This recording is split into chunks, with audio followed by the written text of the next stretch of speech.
Welcome student. आज हम class 8 में प्राकृतिक वनस्पति और वन्य जीवन के संदर्भ में एक विस्तृत स्टडी करेंगे। सबसे पहले हम चलेंगे जैव मंडल किसे कहते हैं। जैव मंडल या बायोस्फीयर वह मंडल होता है या वह स्थल होता है जहाँ पर तीनों मंडल, आपका स्थल मंडल, जल मंडल और वायुमंडल मिलते हों, उसे हम जैव मंडल कहते हैं। ये बहुत ही संकरा क्षेत्र होता है, पतला क्षेत्र होता है, उसे हम जैव मंडल के नाम से जानते हैं। यही मंडल में ही जीवन संबंधी सारी एक्टिविटी पादप और जीव या जंतु करते हैं। नेक्स्ट आते हैं पारितंत्र, इकोसिस्टम किसे कहते हैं। ऐसा तंत्र या ऐसी व्यवस्था जो कि जैव मंडल में ही जीवों की आश्रितता पादपों पर और पादपों की आश्रितता जीवन पर, जिस स्थल पर, जिस क्षेत्र पर होती है, हम उसे पारितंत्र के नाम से जानते हैं, इकोसिस्टम के नाम से जानते हैं। एक बार पुनः, ऐसा तंत्र या व्यवस्था जहाँ पर जीव पादपों पर और पादप जीवों पर अंतर आश्रित हों, एक दूसरे से संबंधित हों, उस तंत्र को हम पारितंत्र या इकोसिस्टम के नाम से जानते हैं। नेक्स्ट आता है नेचुरल वेजिटेशन, प्राकृतिक वनस्पति, जो आपके टॉपिक का नाम भी है। ऐसी वनस्पति या ऐसा पादप जगत जिसमें मानवीय क्रियाओं का जरा सा भी योगदान न हो, उस वनस्पति को हम प्राकृतिक वनस्पति कहते हैं। दूसरे शब्दों में कहें तो बिना मानवीय प्रयास के जो वनस्पति उग आती है उसे हम प्राकृतिक वनस्पति कहते हैं। आगे की ओर चलते हैं। प्राकृतिक वनस्पति का वितरण, हम किन किन आधार पर प्राकृतिक वनस्पति का वितरण करते हैं, तो उसमें दो बेसिस सबसे अलग आती हैं। पहला जो है टेम्परेचर और दूसरा है आर्द्रता। इन दो मेजर फैक्टर के कारण ही वनस्पतियों का क्या है, क्लासिफिकेशन या वर्गीकरण दिखाई देता है। पहला जो है आपका वन, जंगल या फॉरेस्ट की श्रेणी है, जहाँ पर क्या है, हाई रेनफॉल की सिचुएशन होती है। जैसे आप देखेंगे इक्वेटर के पास, भूमध्य रेखा के पास मैक्सिमम रेन होती है, इसे हम वन की श्रेणी में वहाँ पर हम जानते हैं। आप ऐसा भी सुनते होंगे दुनिया के सबसे बड़े सर्प अफ्रीका में पाए जाते हैं, और अफ्रीका कॉन्टिनेंट ऐसा है जहाँ पर क्या है, इक्वेटर उसके मध्य से गुजरती है। फिर आते हैं घास के मैदान। आपने प्रेरी, स्टेपी, डाउन्स, ये सब घास के मैदान के नाम सुने होंगे। ये नॉर्मली क्या है, टेम्परेट जोन में पाए जाते हैं, शीतोष्ण क्षेत्र में पाए जाते हैं, जहाँ पर क्या है, वर्षा कम होती है अपेक्षाकृत भूमध्य रेखा के पास। इसलिए यहाँ पर क्या है, कम हाइट वाले पेड़ पौधे और घास के मैदान पाए जाते हैं। इसके बाद एक टर्म आया है गुल्म। गुल्म इस प्रकार की वनस्पति होती है जो काफ़ी छोटे या हम कह सकते हैं बौने हों, जिनकी पत्तियाँ मोटी होती हैं, मांसल होती हैं, नुकीली होती हैं। किसके लिए? वाष्पोत्सर्जन की क्रिया से जल को बचाने के लिए। ये उन्हीं क्षेत्रों में मैक्सिमम पाई जाती हैं जहां पर वर्षा 75 सेंटीमीटर से कम होती है, या हम कह सकते हैं डेजर्ट लैंड में ये पाए जाने वाली वनस्पति है। कई जगहों पर इसको जब आप स्टडी करेंगे तो पेड़ों को क्या है, काटने के फलस्वरूप जो एक उनका कटा हुआ स्टेम दिखाई देता है, उनको भी गुल्म के नाम से जाना जाता है। फिर आता है टुंड्रा और टैगा। आप एस्किमो, रेंडियर, इग्लू, ये 3 नाम से परिचित होंगे। ये उन क्षेत्रों में पाए जाते हैं जो 66 लैटीट्यूड नॉर्थ और साउथ से लेकर के 90 साउथ एंड नॉर्थ लैटीट्यूड्स में पाए जाते हैं। उन वनस्पतियों को, उन जलवायु को हम टुंड्रा और टैगा के नाम से जानते हैं। यहाँ पर जो पौधे होते हैं वो लाइकेन होते हैं, शैवाल होते हैं, मुख्य रूप से पाए जाते हैं। अब आगे की ओर चलते हैं, प्राकृतिक वनस्पति और वन्य जीवन का संरक्षण। सबसे पहले मैं इस पर चर्चा करूंगा, संरक्षण की आवश्यकता क्यों पड़ती है।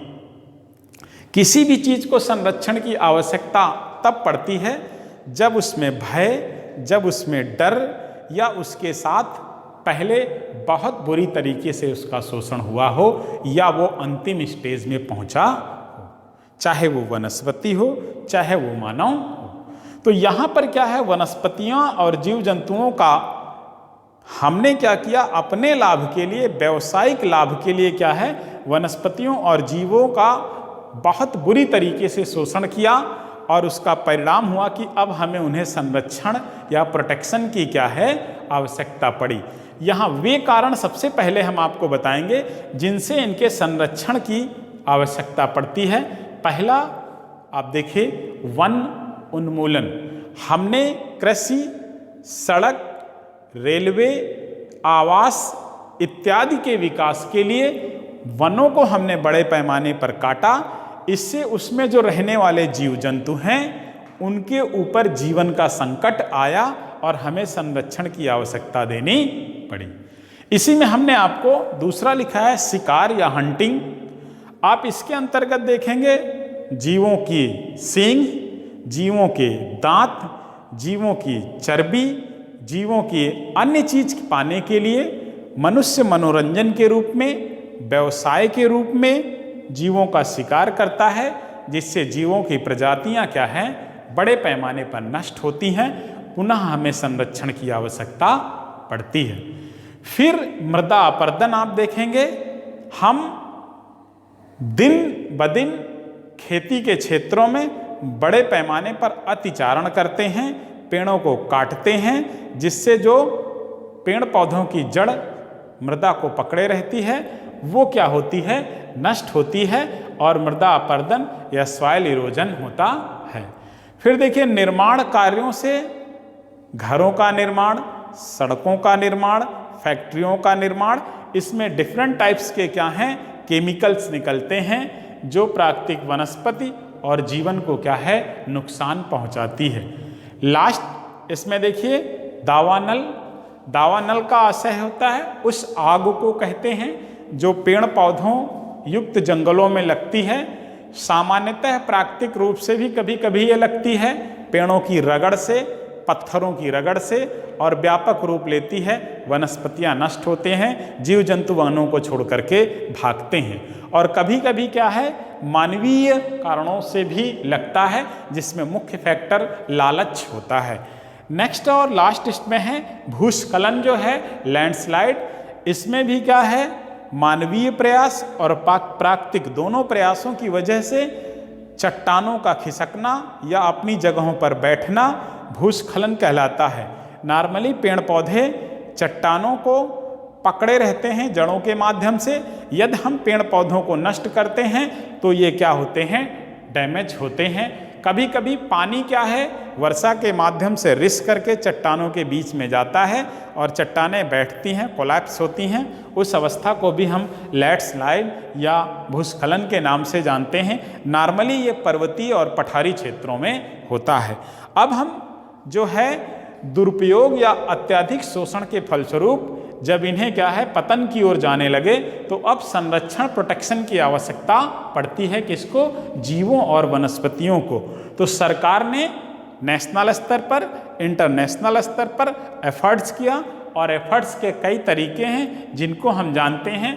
आप में पहला है नेशनल पार्क या राष्ट्रीय पार्क। आपने नाम सुना होगा काजीरंगा, आपने नाम सुना होगा मानस, आपने नाम सुना होगा चंद्रप्रभा।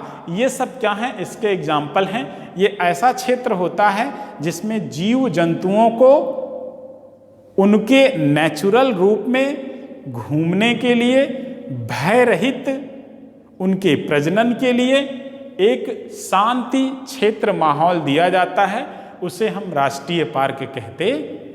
ये भारत के करीब करीब हर प्रांत में एक नेशनल पार्क पाया जाता है, जैसे Jim Corbett national park Uttaranchal. Uttar Pradesh में देखेंगे दुधवा नेशनल पार्क लखीमपुर खीरी।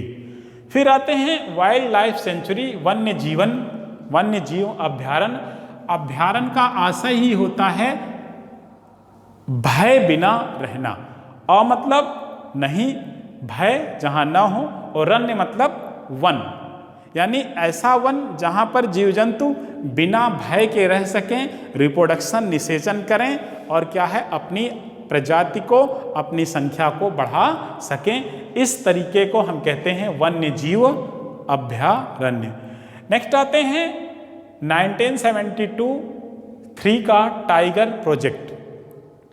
एशियाई शेरों को बढ़ावा देने के लिए उनकी संख्या को कैसे बढ़ाया जाए, भारत सरकार ने 1972 और 3 में एक टाइगर प्रोजेक्ट प्लान बनाया। इसके अंतर्गत गिरी गुजरात में क्या है, शेरों को सुरक्षित संरक्षित वातावरण दिया गया और आज उनकी संख्या क्या है, बढ़ रही है। फिर आता है जैव मंडल निचय क्षेत्र। अभी तक हमने जो देखा ये तीनों, ये हमारे नेशनल स्तर के प्रयास हैं।